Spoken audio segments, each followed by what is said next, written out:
കൂടെ ഉണ്ടെങ്കിൽ എനിക്കൊരു പ്രശ്നവുമില്ല. അല്ലെങ്കിൽ ഒരു പ്രശ്നവുമില്ലടോ.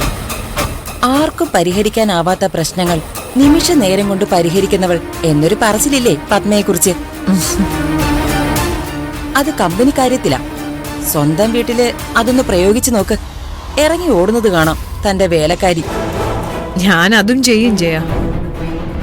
എന്നിട്ട് വേണം ഈ നാണക്കേടുകളെല്ലാം കുടഞ്ഞു കളഞ്ഞ് എനിക്ക് വീണ്ടും പഴയ പോലെ ആളുകളുടെ മുമ്പിൽ തല ഉയർത്തി നടക്കാൻ.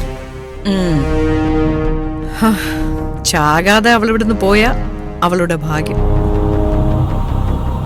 അതേ ഞാനിപ്പോ പറയുന്നു. എന്നാ ശരിയടി. ശരി, നീ വയ്ക്ക്.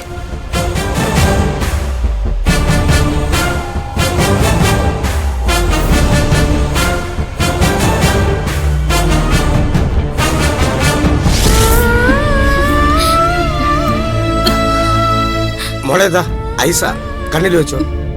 ദാ പയ്യെ ദാ പതുക്കെ. കുറച്ചു നേരത്തേക്ക് പുകച്ചിൽ മാറില്ല മോളെ. കണ്ണിലൊഴിക്കാനുള്ള മരുന്ന് എന്തെങ്കിലും വേണമെങ്കിൽ ഞാൻ പോയി മേടിച്ചോണ്ട് വരാം. ഒന്നും വേണ്ട രാജുവേട്ടാ, പുകച്ചില്ല, തലക്കൊരു പെരുപ്പ് പോലെ. എന്നാ മോള് കുറച്ചു നേരം പോയി കിടക്ക്. വേണ്ട വേണ്ട, ജോലി ഉണ്ടല്ലോ. ഇതിന്റെ മേലെ ഇനി ജോലി എടുക്കാനൊന്നും നിൽക്കണ്ട.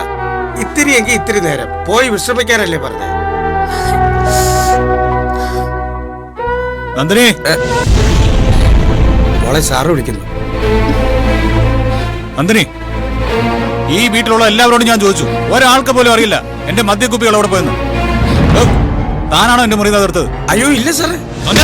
സത്യം പറഞ്ഞോ, എവിടെ ഒളിപ്പിച്ചത്? എനിക്കത് കിട്ടിയേ പറ്റൂ. ആരൊളിപ്പിച്ചാലും എനിക്കത് കിട്ടിയേ പറ്റൂ.